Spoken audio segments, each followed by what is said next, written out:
ladies and gentlemen, for the presentation on transforming transport infrastructure with sustainable marketing, may I invite Professor Dr. Surabhi Singh.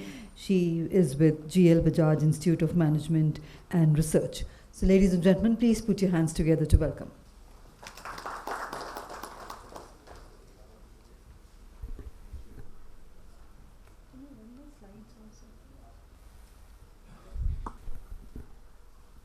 So good morning, everyone. So today, respected Mr. Vinay ji, Mr. Ashish ji, and of course Ms. Mamta, who is the organizer of this summit. So being an academician, I just wanted to give some of the reflections on the transport infrastructure, which we are actually having in our country, and how sustainable marketing can actually transform the whole transport infrastructure that I'll be trying to present. So I'll request the organizing committee to kindly play the slide if it is possible, so that everyone can actually see the recommendation which I have tried to make. So if I talk about transport infrastructure, because I was just hearing Mr. Ashish also, he's talking about electric mobility, that how the government is making a lot of efforts to bring the electric mobility services in our country. And at NCR and Delhi level, he has actually tried to emphasize.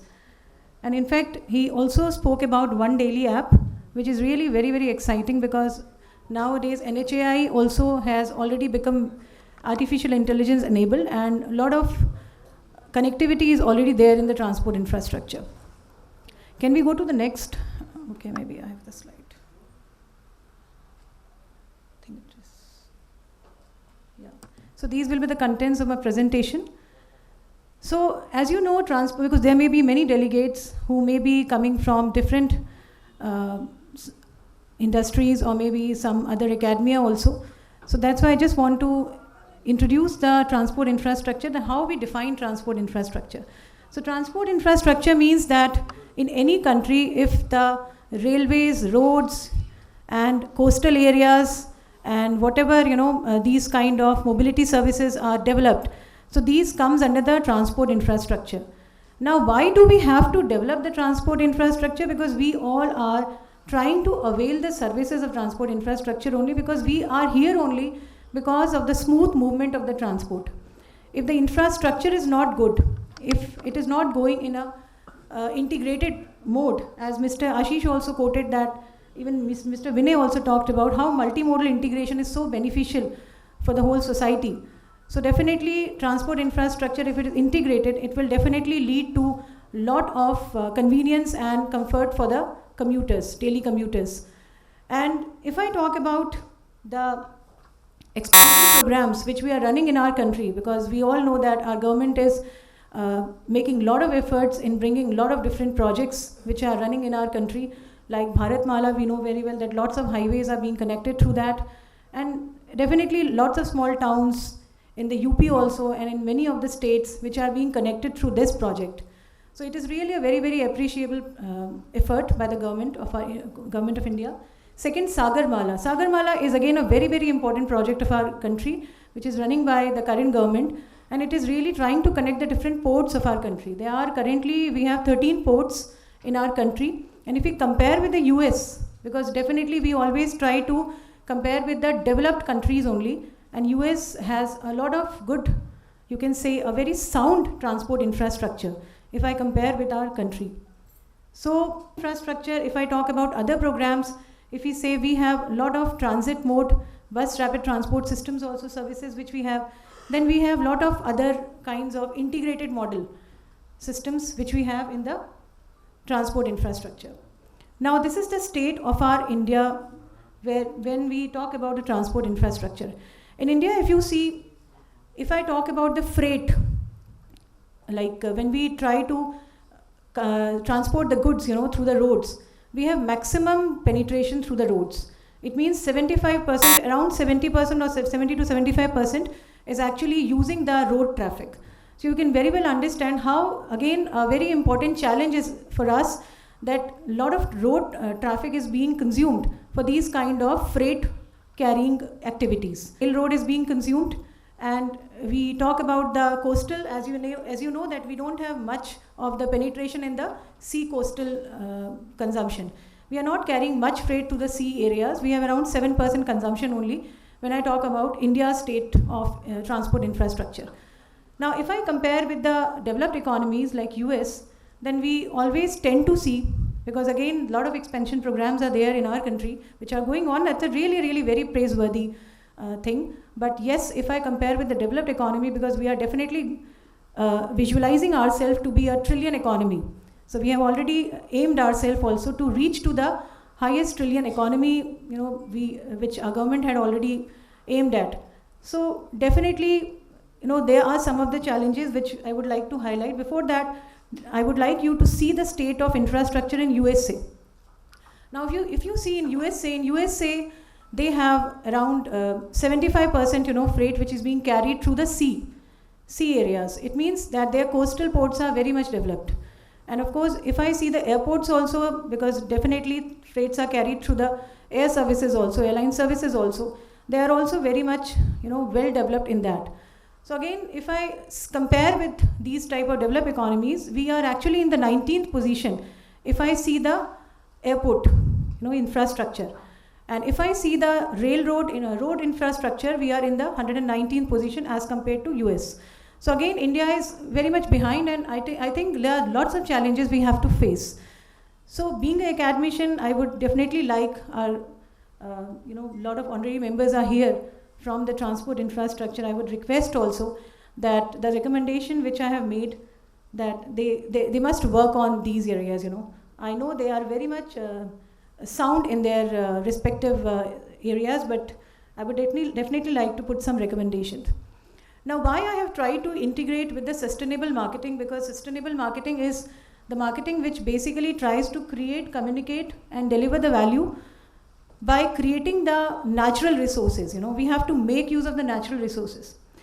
We are emphasizing more on the electric mobility services. We have also tried to develop the logistics services also through the electric mobility. And we know very well the state of our country, that we don't have much generation of the electricity through the electric. So we are still lagging behind. Lot of solar energies are being used. They are being developed also by the government of India, so that the more consumption services can be produced, so that we can make use of these sustainable products for, you can say, improving the transport infrastructure. Because unless and until we have these kind of natural resources, which we call it a renewable energy, we cannot actually transform the transport infrastructure. So that's also very, very important. So why, if you see sustainable marketing, basically the main aim of sustainable marketing is to connect the planet with people and profit. Because generally organizations, they are chasing profit and they are serving the planet. But somewhere somewhere people are neglected. Somewhere, the whole planet is neglected. Somewhere environment is neglected. So here the main purpose is to safeguard the environment of our country. And if we keep producing electric buses, cars and all, maybe we are still, lagging behind, preparing or planning a very chalked kind of a structured program for our country, which I really found, because I was just going through a lot of researches also, and I saw that there are many of the programs which are still not integrated. Like as far as the bus rapid transport system, if you can see, we know that there are some of the glimpses which I would like to give you. In Jakarta, we have they have a very good bus transport rapid system, BRTS, which is considered to be a very, very efficient, energy efficient city. Because their BRTS, they are running, spanning around 250 kilometers. In India, if I talk about, we have till 109 kilometers BRTS, and still we are struggling with the BRTS system. BRTS is bus rapid transport system, which are actually connecting with various small towns and cities. So again, this poses a big question, that maybe somewhere we are not able to implement fully the efficiency of the energies which we are producing. Then again, apart from this, we have a lot of different cities which are giving again a big challenge, that Singapore is again considered to be a very, you can say, carbon emission free city, free country also. So we also have to develop some cities which can be called carbon emission free countries. And for that purpose, we need to prepare, or maybe we need to bring some of the technology also which can actually capture these kind of pollution components. Now these are the challenges which we have, because we know that in our country we have a lot of connectivity issues are there, because still small towns, they don't have that kind of infrastructure, although government is already doing it through the Bharatmala projects. But Sagarmala project, it has to be strengthened a lot, because we have very less connectivity as far as the ports are concerned, and that is why transportation of freight is not taking place. So they are, as I told you, they are at 7% only as per the current data, and we have around 17% freight which is carrying through the railroads in our country, and 75%, around 70 to 75% freight is carried through the roads. So you can very well understand how much traffic management on the roads becomes an issue. And that's why, again, we are making use of the cloud services for improving the transport infrastructure. So these are some of the recommendations which I have from this session, that we need to move to the green transportation. And of course, our government of India is also emphasizing towards a green transportation. For that, we have to chalk a very planned approach. We cannot just move with a very, separate kind of a, you can say, working system. So we need to come together, and we need to emphasize on this. Then other recommendation is that we have to bring these kind of different projects which can actually integrate our road, rail and coastal area utilization. Apart from this, mobility need to be sustainable, as these are the recommendations which I am presenting before all the honorary members, and of course delegates from different industry and the academia. Then electrification of transport, which Mr. Ashish was also quoting, that they are aiming for 80% of bus electric mobility, and that's a very praiseworthy effort. And then more cycling paths, which I really found very, very missing element in our country. Because cycling paths you can very well find in Japan, in European countries also, but in India we are not able to develop this cycling path, and this will definitely maybe reduce the pollution, and of course we can actually be able to utilize the energy consumption also effectively. Then building strong infrastructure, as I said, to cope with the climate change, because we are talking about that ozone layer depletion is there, and a lot of carbon emissions, vehicles are being moved in our countries. So we need to bring those, of course, we have to develop those transport infrastructure which can actually reduce these kind of emission elements, CO2 emission elements, and it can bring a big transformation in the climate also.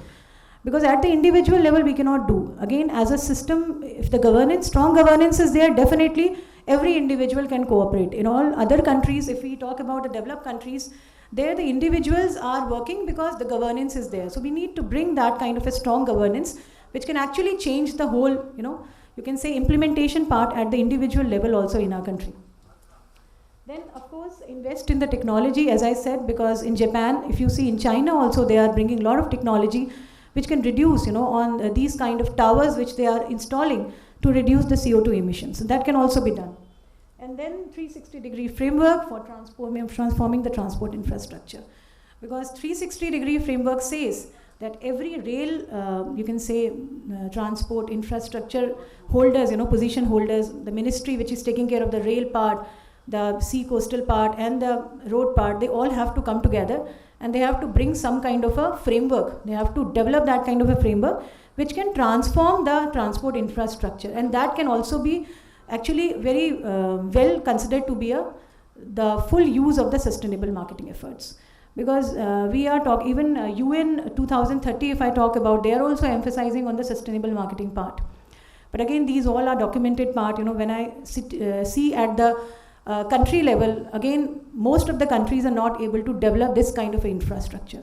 So this is a big recommendation from my part. Thank you so much to all the members, and if any question is there, I am ready to answer that. Thank you.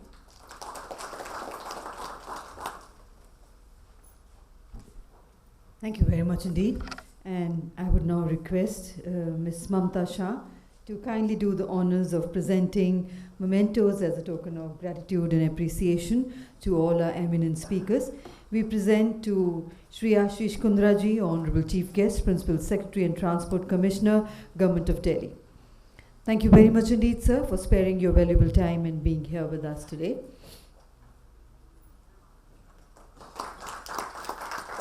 We present to Shri Vinay Kumar Singh, Managing Director, NCRTC.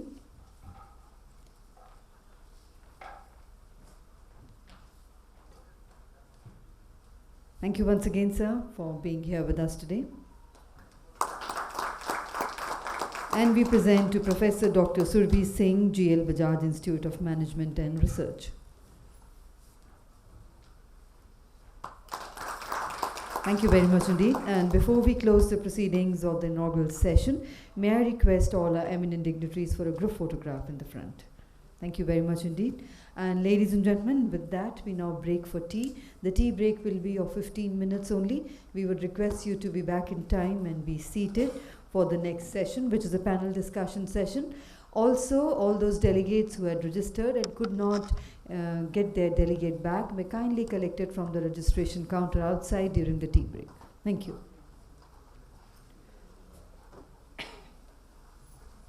And if any of our speakers have presentations, they can load them during the tea break. Thank you.